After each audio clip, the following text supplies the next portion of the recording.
ચાલો ગાઈઝ, તો સૌથી પહેલાં તો હરેક મિત્રોને જય હિન્દ.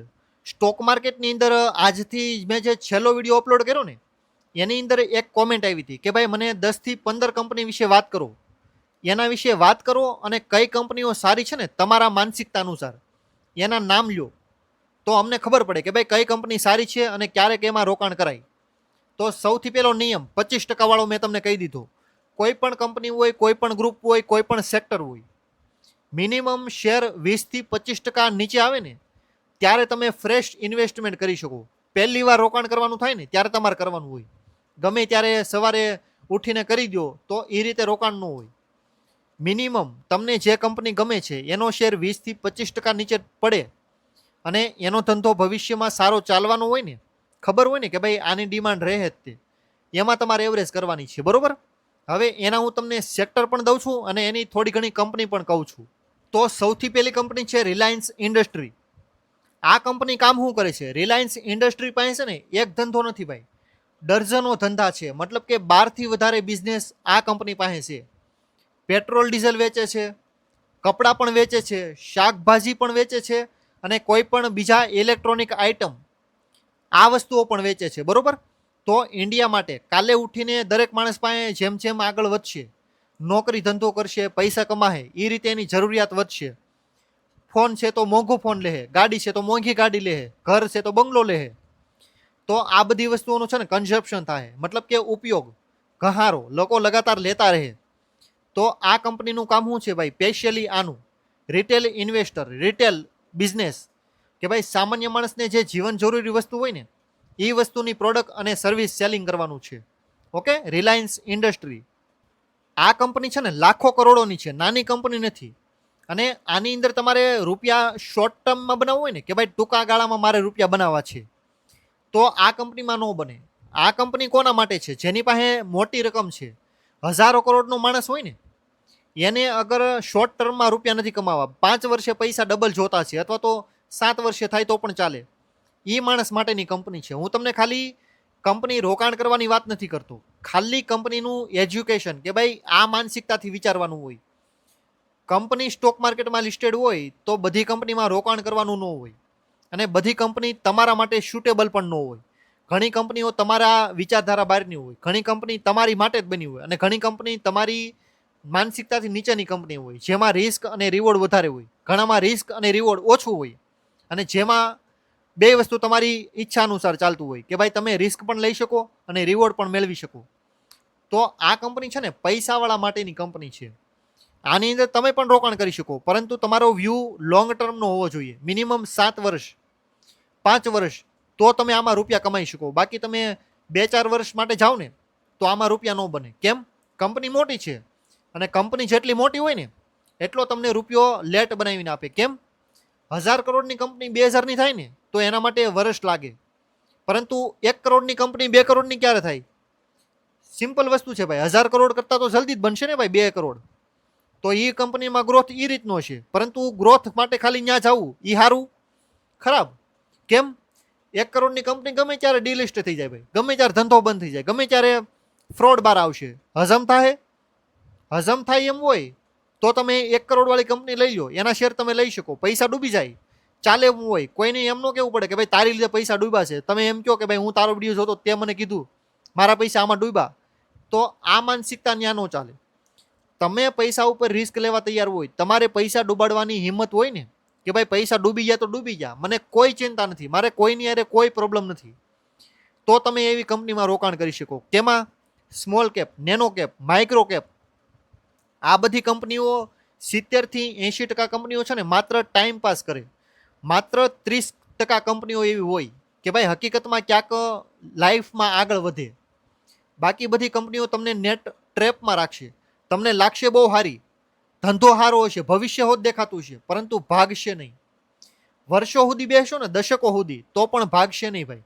એવી કંપનીઓ હોતે છે. અને ઘણી કંપની એવી છે જેનો ધંધો તમને નોર્મલ લાગે, આમાં હું રોકાણ કરું, આ 2-4 મહિને મને ડબલ કરી દે, 2-4 વર્ષે કરી દે, એમાં મારે શું કાઢી લેવું? ઓલી કંપની તમને દેખાય હારી, હશે નહીં. આ કંપની તમને નોર્મલ દેખાય, ખરાબ દેખાય, હશે હારામ હારી. તો તમે થોડુંક મોંઘું લેતા હોય ને તો એટલું યાદ રાખો, મોંઘી વસ્તુ થોડીક સારી પણ હોય. ત્યારબાદ છે ભારતી એરટેલ. આપણા દેશની ટેલિકોમ સેક્ટરની કંપની નેટવર્ક માટેની આ જે જીઓ છે, એરટેલ છે, વડાફોન આઈડિયા છે, આ સેક્ટરની કંપની છે ભારતી એરટેલ. ભવિષ્ય સારામાં સારું છે અને સિમ કાર્ડ તો ઓલમોસ્ટ ઘણા ખરા લોકો યુઝ કરતા છે. નેટવર્ક પણ સારું છે. બિઝનેસમાં મોનોપોલી પણ એક પ્રકારે ઘણી ખરી સારી કહેવાય. અત્યારે ઇન્ડિયાની અંદર સૌથી વધારે કસ્ટમર હોય ને કોઈની પાસે ટેલિકોમ સેક્ટરમાં, તો પહેલા નંબર ઉપર જીઓ અને બીજા નંબર ઉપર એરટેલ. આ બંને આગળ પાછળ થાય, પહેલો બીજો રહે. બાકી ત્રીજા ચોથા નંબર ઉપર, પાંચમા નંબર ઉપર નોર્મલ બીએસએનએલ, વડાફોન આઈડિયા, આ લોકો, બરોબર. બાકીના મને નામ યાદ નથી આવતા ભાઈ. તો ટેલિકોમ સેક્ટર માટે તમે સારી કંપની ગોતતા હોય ને તો ભારતી એરટેલ ઇન્ડિયા માટે બેસ્ટમાં બેસ્ટ. અને ઇન્ડિયાને ગ્રોથ કરવો છે ને તો કાલે ઉઠીને આ સેક્ટરની જરૂર પડશે. ઇન્ટરનેટ વગર કોઈ પણ દેશ આગળ વધી ન શકે. આ દુનિયાની કડવી હકીકત. તો જે આ ઇન્ટરનેટ સેક્ટર છે ને, ટેલિકોમ સેક્ટર, એ ખાલી સેક્ટર નથી ભાઈ. ઇન્ડિયાનું ભવિષ્ય હોતે એની ઉપર ટકેલું છે. તમે એક વસ્તુ વિચારો, તમારી ભાઈ ફોન છે, નેટવર્ક નહીં આવતો, ઇન્ટરનેટ ન મળે તો અત્યારના સમયમાં ખાલી ઇન્ટરનેટ સ્લો થાય ને તો ઘણા લોકો આમને મૂંઝાઈને મરી જાય એમ છે ભાઈ. તો ઇન્ટરનેટ હાવ બંધ થઈ જાય તો શું થાય ભાઈ? આખો દેશ આઇસોલેટ થઈ જાય, પેક, પોતાના ઘરમાં કેદ થઈ જાય. તો ઇન્ટરનેટ માત્ર સેક્ટર નથી, ઇન્ડિયાનું ગ્રોથ ભવિષ્ય હોતે એની ઉપર ટકેલું છે. ત્યારબાદ છે લાર્સન એન્ડ ટુબ્રો. આ કંપની છે ને ખાલી એક સેક્ટરમાં નથી. હકીકતમાં આ કંપની સૌથી મોટી કંપની છે ઇન્ડિયા માટે. જે લાર્જ કેપ કંપની કહેવાય ને એની અંદર આ કંપનીનું નામ આવે, લાર્સન એન્ડ ટુબ્રો. આ કંપની પણ ઘણા ખરા કામ કરે છે. એન્જિનિયરિંગ આપણા દેશનું જે ઇન્ફ્રાસ્ટ્રક્ચર હોય ને એની અંદર આ કંપનીનું સૌથી મોટો હાથ કહી શકાય. પ્રાઇવેટ સેક્ટરની સારામાં સારી કંપની હોય ને તો આવડિયા, લાર્સન એન્ડ ટુબ્રો. ત્યારબાદ છે બજાજ ફાઇનાન્સ. આપણા દેશની અંદર કાલે ઉઠીને ચાલો કે ભાઈ મારો સિવિલ સ્કોર ખરાબ છે, મારે કાંઈ પણ સારો આઈડિયા આવ્યો, મારે કાંઈ પણ નોકરી કરવી છે, બરોબર. નોકરી હું કરું છું, હવે મારે ક્યાંક ધંધો કરવો છે, પૈસા મારે જોતા છે, બેંક મને નથી આપતી, તો હું જે ફાઇનાન્સ કંપની પાસે જાઉં ને તો આ કંપની બેસ્ટમાં બેસ્ટ ઇન્ડિયા માટે. જે આવી પ્રકારનું માણસ, મેં તમને અત્યારે કીધું, નોકરી કરે છે, ધંધો કરવો છે, બેંક પૈસા આપતી નથી, સિવિલ સ્કોર એટલો કંઈ ખાસ છે નહીં, તો એ માણસ માટે આ કંપની બેસ્ટમાં બેસ્ટ પૈસા મેળવવા માટે. અને ભવિષ્યમાં તમને ખબર છે કે ભાઈ જીવનમાં કાંઈ પણ કામ હોય, લગ્ન કરવો હોય તો પણ ભલે, ભણવું હોય તો પણ ભલે, નોકરી છોડવી હોય, ધંધો કરવો હોય ને તો પણ ભલે, તમારે પૈસાની 101% જરૂર પડે. એના માટેની કંપની છે બજાજ ફાઇનાન્સ.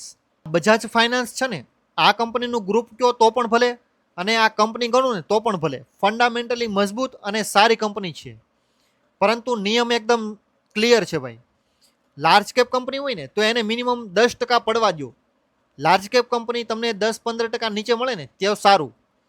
મિડ કેપ હોય તો 20-25%, 30% પણ ચાલે, 40% સુધી ચાલે. એ રીતે કંપનીને નીચે પડવા દેવી પડે. તમે ગમે એ સમયે રોકાણ કરો ઓલ ટાઈમ હાઈ ઉપર તો ગમે ત્યારે 60-70% રૂપિયા ડૂબાડવા માટે પણ તૈયાર રહ્યું.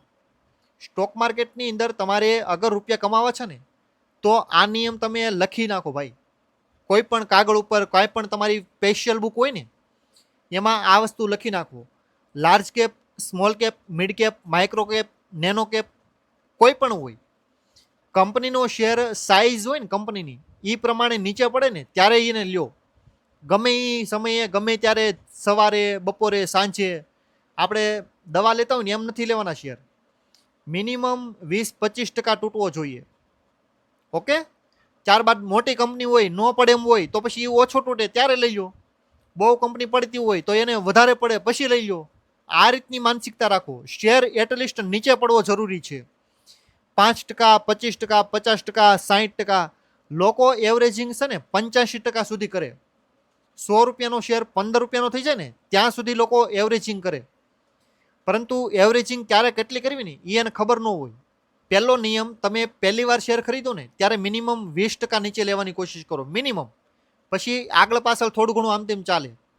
પછી large cap, mid cap, small cap company હોય તો એ રીતે વિચારો કે ભાઈ આ કંપની મજબૂત છે, નીચે જડદઈ નથી પડતી, તો થોડું ઘણું પડે ત્યારે લઈ લેવાનું. પછી અમુક કંપની એવી પણ મળશે કે ભાઈ જે લગાતાર ક્રેશ થતી જ રહે, એની અંદર તમને કંપની સારી લાગતી હોય તો પછી એ રીતે રોકાણ કરવું પડે. તમારે 70-80% તૂટી જાય પછી રોકાણ કરો. તમારા 70-80% રૂપિયા બચાવી લીધા તો લોસ નો છો, એ પણ એક પ્રોફિટ જ છે ને ભાઈ. એ રીતે પણ વિચારો, માનસિકતા આ રીતે ઊભી કરો, લોસ ઓછો થાય ને એ પણ પ્રોફિટ જ છે. ત્યારબાદ છે HDFC બેંક. ઇન્ડિયાની સૌથી મોટી બેંક કહો ને કે ભાઈ એની વગર ઇન્ડિયાનો ગ્રોથ ઘણો ખરો અધૂરો રહી. અવડી મોટી બેંક છે ભાઈ, લાખો કરોડોની બેંક. SBI પછી ડાયરેક્ટ આનું નામ આવે, અને આને પહેલા રાખો ને તો પણ હાલે. SBI, HDFC, ICICI, એક્સિસ, આની વગર ઇન્ડિયાનો ગ્રોથ થઈ ન શકે. કેમ? આ બધી બેંકો છે ને પૈસાનો ધંધો કરે, કાગળનો.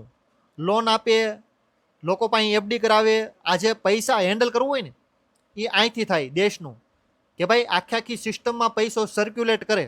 કાગળિયો ગાંધી બાપુનો ફોટાવાળો, એ આખા આખા ઇન્ડિયામાં પૈસો ક્યાંથી સર્ક્યુલેટ થાય? બેંકો પાસેથી. HDFC, axis, ICI, IDFC, SBI વગેરે વગેરે.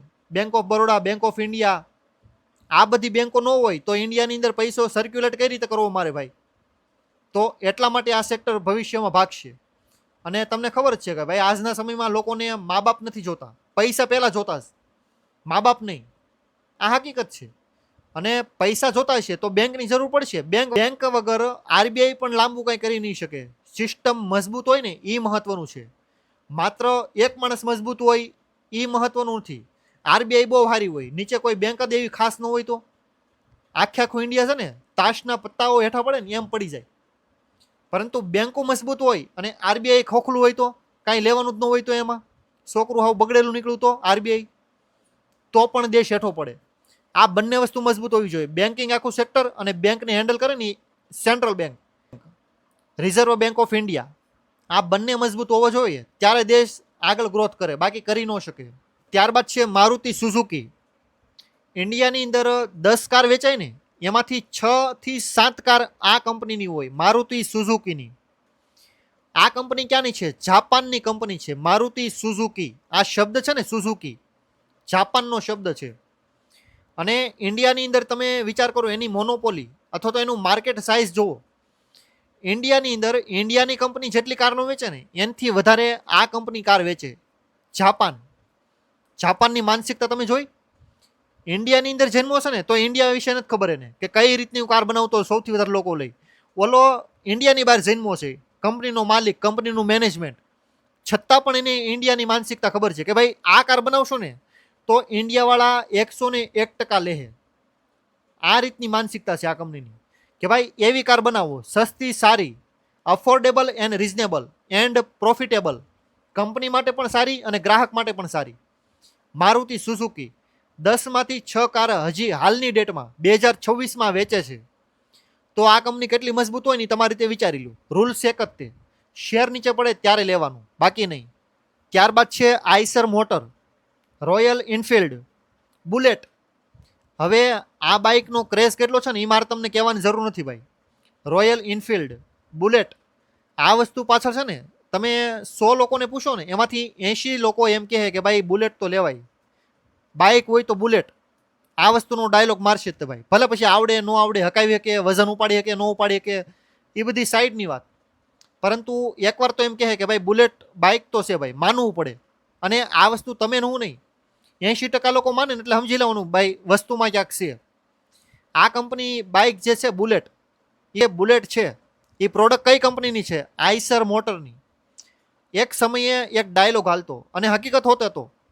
તમે બુલેટ લ્યો લાખ રૂપિયાનું એ સમયમાં અને લાખ રૂપિયાના શેર લ્યો, આ બંનેમાં જમીન આસમાનનો ફરક પડે. બાઇક તમે લાખ રૂપિયાની લીધી ને તો 10 વર્ષ પછી તમે વેચવા જાઓ તો શાયદ આલો ભાવ ન તૂટે, તો શાયદ ચાલો ભાવ ન તૂટે, લાખ રૂપિયા તમને પૂરેપૂરા મળી જાય. બરોબર, બાઇકની વેલ્યુ સારી છે, ગ્રોથ સારી છે એટલા માટે. અને ભવિષ્યમાં મોંઘી થઈ ગઈ તો તમને એના ભાવે વેચવાનો મોકો મળે કે ભાઈ મારે એના ભાવ વેચવીશ, તમારે લેવું હોય તો કયો, 3 લાખ વાળી લેવી લઈ લો, નકર આવડીએ લઈ લો લાખમાં. ઓકે. પરંતુ આ આઈસર મોટર, આ કંપનીનો તમે શેર ખરીદો હોત ને તો તમારો શેર તમને અનેક ગણો છો હોત. જે લોકોએ બુલેટ ખરીદી ને એનાથી વધારે બુલેટ કંપનીનો શેર ખરીદો ને એ લોકો અમીર થતા. અમીર દેખાવું અને અમીર થાવું એમાં જમીન આસમાનનો ફરક. હાલો, એક સમયે બુલેટ લેવાની વાત અને બુલેટના શેર લેવાની વાત આમાં છે ને બુલેટ લેવાની વાત સારી કહેવાતી, અને બુલેટના શેર કે ભાઈ બુલેટના શેર શું છે લઈને ભાઈ, બુલેટ લઈને લોકો એને જોવે છે.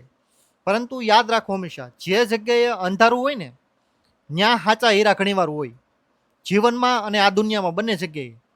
જે જગ્યાએ તમારું ધ્યાન નહીં જાય ને ત્યાં હારામાં હારી વસ્તુ પડી છે, અને લોકો ત્યાં નહીં જાય. કેમ?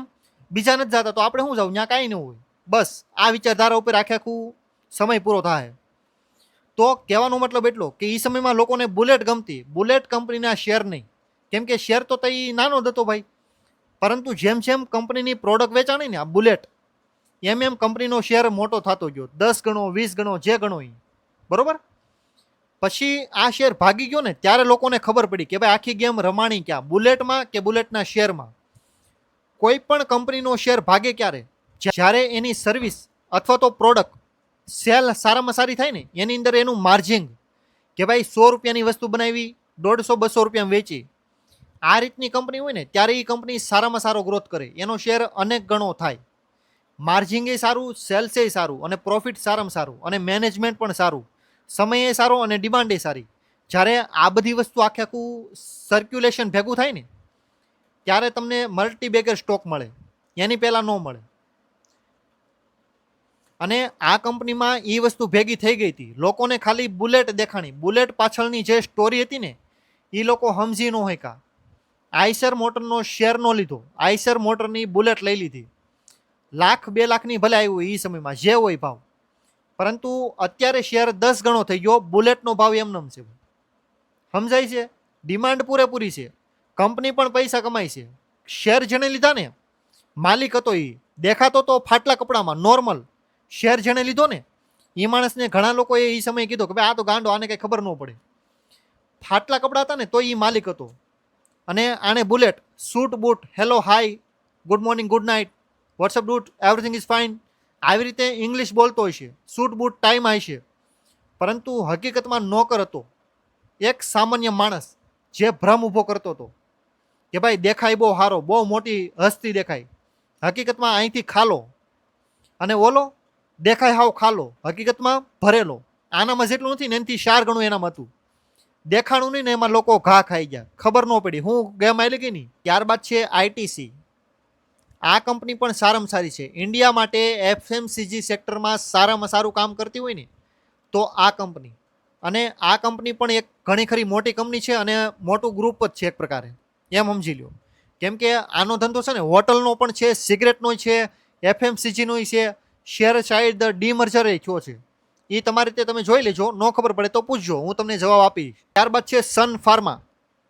અત્યારની ખાણીપીણી, લોકોની રહેણી કહેણી કેવી છે તમને ખબર જ છે ભાઈ, હું તમને ભાષણ નહીં દઉં અડધી કલાકનું. લોકો જે રીતે બગડતા જાય છે ને એ રીતે લોકોને દવા લેવાની છે, એ રીતે લોકોને કેમિકલ ઝેર જે બોલો એ શરીરમાં નાખવાનું જ છે. ગાળી દે તોય ભલે, અપશબ્દ દે તો પણ ભલે, સારું લાગે તો પણ ભલે, અને ખરાબ લાગે ને તો પણ ભલે, લોકો દવા લે છે જે રીતનું જીવન જીવે છે ને એ રીતે. ઓકે. અને આ કંપની સન ફાર્મા મેડિસિન માટેની ફાર્માની કંપની છે, ફાર્માસ્યુટિકલ. અને જે રીતે લોકો દવાનું કન્ઝપ્શન કરશે ને એ રીતે દવા બનાવતી કંપની પૈસા કમાય. બીજા કમાય કે ન કમાય એ 2 નંબરની વાત છે. પરંતુ જે લોકો આ સ્પેશિયાલિટી કેમિકલ વાળી કંપનીઓ છે ને, સ્પેશિયાલિટી આ જે ફાર્મા કંપનીઓ, એ લોકો પૈસા કમાશે. એમાં સારી કંપની તમે ગોતો અને લોંગ ટર્મ માટે રોકાણ કરો ને તો પૈસા 101% બને. પરંતુ લોંગ ટર્મ 2-4 મહિનામાં પૈસા કમાઈ લઉં શક્ય નથી ભાઈ. અને કમાઈ દો આગલી વખતે દઈ દેજો, બરોબર? લઈ જ લે, કહેવાનું નથી આમાં કંઈ. ત્યારબાદ છે ઇન્ડિયાનું ડિફેન્સ સેક્ટર. ભારતનું ડિફેન્સ સેક્ટર છે ને હજી ઘણા લોકોને નોર્મલ લાગે સ્ટોરી. હકીકતમાં તમે એક વસ્તુ હું તમને જે વિચાર દઉં છું ને એ વિચારજો. આ દુનિયામાં છે ને ઘણા બધા એવા દેશો છે જે ડિફેન્સ હથિયારો વેચે છે. Russia, China, Europe, America. Africa નથી વેચતું. આફ્રિકા ગરીબ ખંડ છે, આખે આખું દેશ જ. એની અંદર જેટલા દેશ છે ને એ લોકો ખાલી જીવતા રહી લે ને તો સારી વસ્તુ કહેવાય. બાકી દુનિયાના ઘણા ખરા જેટલા લોકો વિકાસવાળા છે ને દેશ, અમેરિકા, યુરોપના ઘણા બધા કન્ટ્રી, ખાલી યુરોપ કહી દીધો એટલે યુરોપના દેશો મોસ્ટ ઓફલી વિકસિત જ છે. નાના છે ને છોકરાઓ, જલ્દી વિકાસ કરી શકે. ઇન્ડિયા, ચાઇના, રશિયા, આ લોકો હથિયાર વેચે છે. અમેરિકા પાસેથી તમે હથિયાર ખરીદો ને તો 1,000 રૂપિયાનું પડે. રશિયા પાસેથી ખરીદો ને તો 800 રૂપિયાનું પડે, ચાઇના પાસેથી ખરીદો ને તો 600 રૂપિયાનું પડે, અને ઇન્ડિયા પાસેથી ખરીદો ને તો 400 રૂપિયાનું પડે. હવે તમારો કોઈ દેશ છે અથવા તો તમારું ઘર છે, એનું રક્ષણ કરવું છે, તો તમને સસ્તું અને સારું મળે છે, બરોબર, હથિયાર, અને એક જગ્યાએ મોંઘું અને ઉપર જતા નિયમોવાળું, કે ભાઈ અમે કેવી નિયમ જ રહેવાનું તમારે. એ અમેરિકાની વિચારધારા. અમેરિકા તમને હથિયાર આપે ને તો આ રીતની વાત કરશે કે ભાઈ તમારે અમે કેવી નહીં એમ જ રહેવાનું છે. એ રીતે નહીં રહ્યો તો હથિયાર નહીં મળે, પૈસા આપશો તો પણ નહીં, તમારે જરૂર છે સાથ છોડી દેવું, તમારે જે થવું એ થાય. અમેરિકાની આ વિચારધારા. અને બીજી બાજુ ઇન્ડિયા, જે તમને હથિયાર આપશે સસ્તા ભાવે, સારા ભાવ ઉપર, રિઝનેબલ ભાવ ઉપર, અને તમને કોઈ દિવસ કોઈ કન્ડિશનમાં જડ દઈને નહીં બાંધે કે ભાઈ અમે તમને હથિયાર વેચી દીધું, પછી તમે તમારા રસ્તે, તમારે જ્યાં યુઝ કરવું એ કરો, તમે અમારા કસ્ટમર છો, તમે કોઈ ગુલામ નથી અમારા. કસ્ટમરને કોઈ દિવસ ગુલામ ન કરી શકો, ગુલામ કરશો તો પછી બીજી વાર નહીં આવે. તો ઇન્ડિયા પાસે આ વસ્તુ છે બેનિફિટ, કે ભાઈ કોઈ પણ પ્રકારની મોટી કન્ડિશન નહીં મૂકે તો પણ નાની હું નહીં, કે ભાઈ તમે આવું નહીં કરતા, અમારા મિત્ર દેશ ઉપર ઉપયોગ નહીં કરતા. કેમ? તમે કાલે ઉઠીને રશિયા રે બાંધો, ચાઇના રે બાંધો, ઇન્ડિયાનું હથિયાર યુઝ કરો તો રશિયા અને ચાઇના તો ડાયરેક્ટ ઇન્ડિયાનું ગળું પકડે કે ભાઈ તારા હથિયાર છે. તો આ વસ્તુ ન થાય ને, તો એના માટે થોડું ઘણું નિયંત્રણ રાખે ઇન્ડિયા. પરંતુ કોઈ દિવસ એમ ન કે ભાઈ તમે હથિયાર યુઝ કરો ત્યારે અમને પૂછજો પહેલાં, 24 કલાક અગાઉ પહેલાં અમને કહેવાનું, પછી તમારે યુઝ કરવાનું. પરંતુ અમેરિકાના જે હથિયાર હોય ને એની અંદર તમારે કહેવું પડે. ઇન્ડિયા અમેરિકા પાસે જે હથિયાર ખરીદે ને એમાં ઇન્ડિયાને એને જાણ કરવી પડે કે ભાઈ અમે આ હથિયાર આ દેશ ઉપર એટલા સમયે એટલી પ્રમાણમાં ઉપયોગ કરવા માંગીએ છીએ. અમેરિકા કહે ને તો યુઝ થાય, બાકી તમે યુઝ કરો તો તમને નવા ઓર્ડર મળે નહીં, નવા ઓર્ડર તમને, નવા હથિયાર તમને મળશે નહીં, તમને બ્લેકલિસ્ટમાં, ગ્રે ઝોનમાં નાખી દે. તમે દશકો સુધી એમાં પડ્યા રહ્યો ને તો એ સામું નહીં જોવે, અને તમારો દેશ ઓલમોસ્ટ સ્લો ડાઉન ઉપર, તમારા ઉપર સેન્કશન જ એટલા નાખશે ને કે ભાઈ રશિયા જેવું, રશિયા હેઠું પડતું હોય ને તો ઇન્ડિયા એની સામે કાંઈ નથી. 6 મહિનાનો ખેલ છે. ઇન્ડિયાને કુપોષણનો શિકાર બનાવી દે અમેરિકા, એટલો પાવરફુલ દેશ છે. તો આ બધી વાતો હું તમને ખાલી કહેવા ખાતર નથી કહેતો, આ તમને હકીકત કહું છું. ઇન્ડિયાનું ડિફેન્સ સેક્ટર ખાલી ઇન્ડિયા માટે નહીં, ઇન્ડિયાને નીચેના જે દેશ છે ને, શ્રીલંકા, નેપાળ, બાંગ્લાદેશ, નાના હુના બીજા આફ્રિકાના દેશો, એના માટે છે ને આ હથિયાર ખરીદવા રિઝનેબલ છે. અમેરિકાના હથિયાર એ ન ખરીદે. કે કેમ? અમેરિકા મોટી કંપની છે, મોટો બિઝનેસમેન. અમેરિકા આખો બિઝનેસમેનનો દેશ છે. એ લોકો 1000 રૂપિયાનું બિલ હોય ને ત્યારે ક્યાંક તમારી સામું જોવે, ત્યારે તમને હરખો વાત કરે, જોવે, તમારી ઇજ્જત કરે. બાકી આ નાના દેશો છે, હવે એ લોકો જાય ક્યાં? મોટા લોકોને બોલાવી ન કે નાના લોકો કાંઈ હથિયાર બનાવતા નથી. તો હવે ઇન્ડિયા એક ઓપ્શન છે એની પાસે. ઇન્ડિયા એને સામે ખુરશી બેહાડશે, શાંતિથી અદબ વાળીને નમસ્કાર કરીને વાત કરશે અને હથિયાર વેચશે. જેમ કે તમે અત્યારે ઘણી ખરી ડીલ જોતા હશો, જીઓ પોલિટિક્સ ખબર પડતી છે ને, એ લોકોને ખબર પડતી છે કે ભાઈ ઇન્ડિયાએ ડિફેન્સ અહીંયા એટલો સામાન વેચેલો છે. મ્યાનમાર, મોરિશિયસ, શ્રીલંકા, જાપાન વગેરે વગેરે, જ્યાં પણ સેલ થતો હોય ત્યાં. કેમ કે અમેરિકા પણ હથિયાર આપણી પાસે પણ થોડા ઘણા ખરીદે. એવું નથી કે ભાઈ અમેરિકા કોઈ દી ખરીદે જ નહીં, કાંઈ જરૂરત જ ન પડે. દરેક માણસને દરેકની જરૂર પડે, સમય આવવાની જરૂર હોય. સમય આવે ને તે માણસ મળમૂત્ર હો તો ગોતતો થઈ જાય. બસ આ ફાઇનલ. તો ઇન્ડિયાની જે ડિફેન્સ સેક્ટરની કંપની છે ને એ પણ મહત્વની રહે, બરોબર. જેની અંદર HAL, હિન્દુસ્તાન એરોનોટિક્સ લિમિટેડ, ત્યારબાદ છે BEL, ભારત ઇલેક્ટ્રોનિક્સ લિમિટેડ, ત્યારબાદ છે Mazagon dock ship builders limited, ત્યારબાદ છે Garden rich ship builders limited, ત્યારબાદ છે ડેટા પેટર્ન. આ બધી કંપનીઓ ઇન્ડિયા માટે સૌથી વધારે મહત્વની છે. ડાયરેક્ટ ઇનડાયરેક્ટ ડિફેન્સ સેક્ટરમાં આ કંપનીઓ કામ કરે છે. દેશ માટે, નેવી માટે જે શિપ બનાવે ને એના માટે આ ગાર્ડન રીચ શિપ બિલ્ડર્સ શિપને બિલ્ડિંગ કરે, અથવા તો એનું મેનેજમેન્ટ અથવા એનું મરમ્મત કરવાનું કામ આ કંપની કામ કરે. ત્યારબાદ Mazgaon dock ship builders Mazgaon ડોક કંપનીનું નામ છે, અને શિપ બિલ્ડર્સ શિપને આખું બનાવવાનું કંપની કામ કરે છે. આ કંપની મહત્વની છે. શેર નીચેના ભાવે લેવાની કોશિશ કરવાની, ઓલ ટાઈમ હાઈ ઉપર નહીં. ત્યારબાદ બીજા પણ ઘણા બધા સેક્ટર છે. Electric vehicles, Tata motor, Maruti Suzuki, Mahindra and Mahindra, આ બધી કંપનીઓ બેસ્ટમાં બેસ્ટ. પરંતુ શક્ય હોય ત્યાં સુધી નીચેના ભાવે શેર લ્યો. ત્યારબાદ છે ગ્રીન એનર્જી, વારી રિન્યુએબલ એનર્જી, વારી એનર્જી. ત્યારબાદ છે KPI ગ્રીન એનર્જી. આ બધી ગ્રીન એનર્જી મતલબ કે સોલારમાંથી અથવા તો પાવર, જે પાણી હોય, જે હવાના માધ્યમથી ઇલેક્ટ્રિસિટી બને ને એના માટેની કંપનીઓ છે. ગ્રીન એનર્જી કે ભાઈ કોઈ પણ પ્રકારનું પ્રદૂષણ જેટલું શક્ય હોય ને એટલું ઓછું કરે. અને એમાંથી વીજળી ઉત્પન્ન કરે, એના માટેનું સેક્ટર ભવિષ્ય માટે બેસ્ટમાં બેસ્ટ.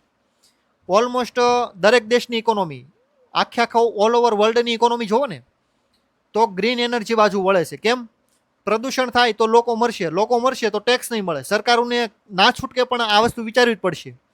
ઓપ્શન નથી. There is no any other option. આ ડોનાલ્ડ ટ્રમ્પ છે, એ માણસ એમ કે ભાઈ પેટ્રોલ ડીઝલ યુઝ કરો. એની કંપની છે એટલા માટે કહે છે, પોતાના સ્વાર્થ ખાતર, કે ભાઈ મારી પ્રોડક્ટ વેચાય, મારી સર્વિસ વેચાશે. પરંતુ ગ્રીન એનર્જી છે ને એ દરેક માટે જરૂરી છે, જીવન જરૂરી વસ્તુ છે. અગર આ વસ્તુ ઓપ્શનમાં નહીં રહી અથવા તો લોકો યુઝ નહીં કરે ને અંતે, તો લોકો પોતે મરશે. કેમ? આજે પેટ્રોલ ડીઝલ યુઝ થાય એ ધુમાડો કાઢે જ છે ભાઈ, દેખાય ન દેખાય પછીની વાત છે, પરંતુ પ્રદૂષણ તો ફેલાવે જ છે. તો આ બધી કંપનીઓ મહત્વની છે. ઓકે, તો વિડીયો તમે ગમે તો લોકોને શેર પણ કરો, લાઇક પણ કરો અને હાઇપ પણ આપી દેજો. Thank you so much for watching this videos. અને ગુજરાતીમાં માહિતી જોતી હોય અને કોઈ પણ પ્રશ્ન હોય તો કોમેન્ટ બોક્સમાં પ્રશ્ન પૂછી લેજો. શક્ય હશે ત્યાં સુધી જવાબ દઈશ, જે રીતે સમય મળે એ રીતે.